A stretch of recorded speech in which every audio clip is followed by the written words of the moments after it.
Magandang hapon, attorney. Magandang hapon. Ano po yung highlights nitong reply na ifinile ninyo sa Senado, particular doon sa mga naging argumento ni Vice President Duterte? Okay, ang highlight ho nito, number one, there are several highlights. Yung pinakauna ho, sinabi niya na walang articles of impeachment na dapat sagutin sapagkat wala naman ito. Ibinalik ito sa Kamara. Ngayon ho, ito ho ay mali ho ito sapagkat kung maaalala ninyo, nag-issue ng kautusan ang impeachment court.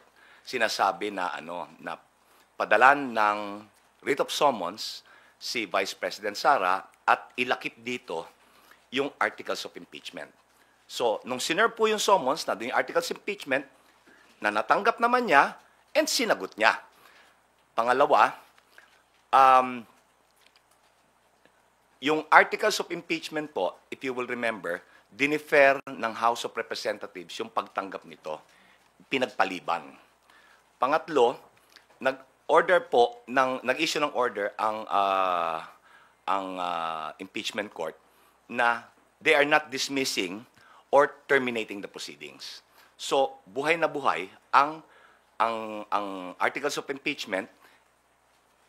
Pangalawa, sinabi niya she was deprived of, pangalawa, sabi niya, meron siya mga affirmative defenses eh. Sinabi niya na, unang-una, may violation ng 1-year ban rule. Pangalawa, hindi siya nabigyan ng due process. Number 3, that the Senate is not a continuing body. Let's break it down. Yung una po, na sinabi niya, hindi siya nabigyan ng due process sapagkat nung ipinail yung complaint, yung tatlong complaint, hindi siya binigyan ng pagkakataon na sumagot dito. Ngayon, ganito po ang nangyari diyan. Yun hong Secretary General nung tinanggap niya ito,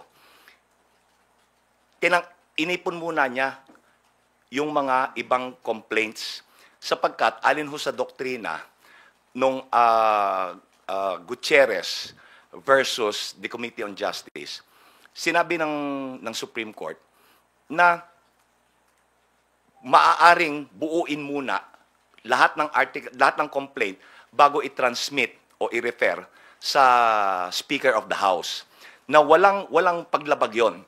Ano ang dahilan?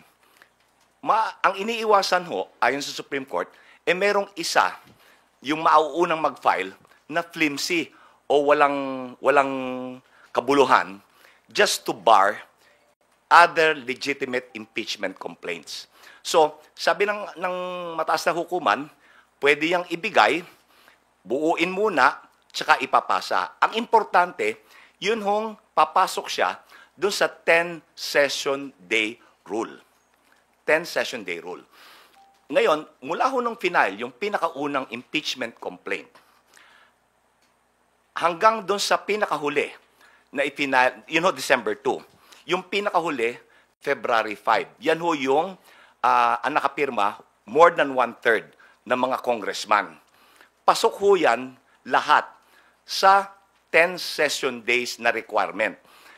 Such that, nung nirefer sa Speaker of the House, ang Speaker of the House, nirefer kagad yan sa plenaryo. Ngayon, ang nangyari sa plenaryo, dahil meron ng more than 1/3, and ayon sa batas, pag more than 1/3, yan na yung articles of impeachment. So, ngayon, hindi na kailangang i-refer yung tatlo.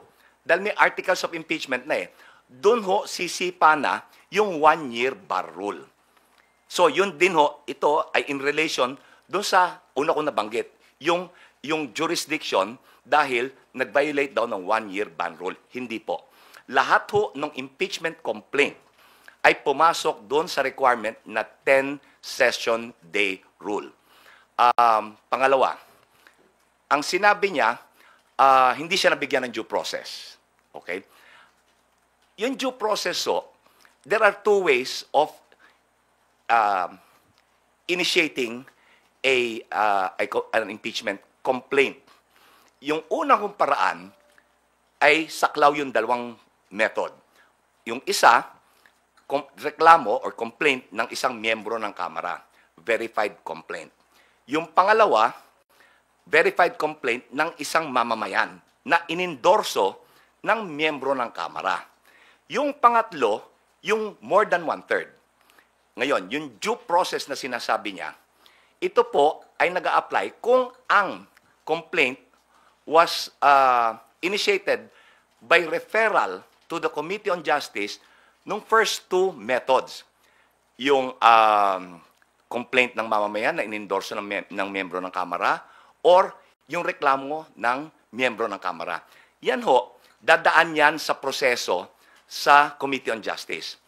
They will determine if it is sufficient in form. Tama ba yung forma? And sufficient in substance. Tama ho ba yung nilalaman? Ayon ho ba yan sa framework? Ngayon, tsaka ho magkakahiring yan. Tsaka magkakahiring.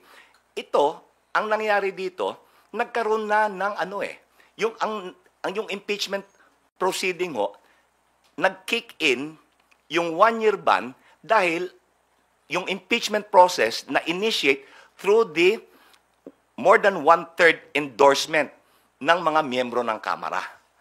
Kaya ho, hindi na kinakailangang mag-hearing. Ngayon, yung due process ho yan, it is satisfied pagka binigyan siya ng pagkakataon na sa pagkakataon niya na magpresenta ng ebidensya at ipagtanggol ang sarili niya sa impeachment court.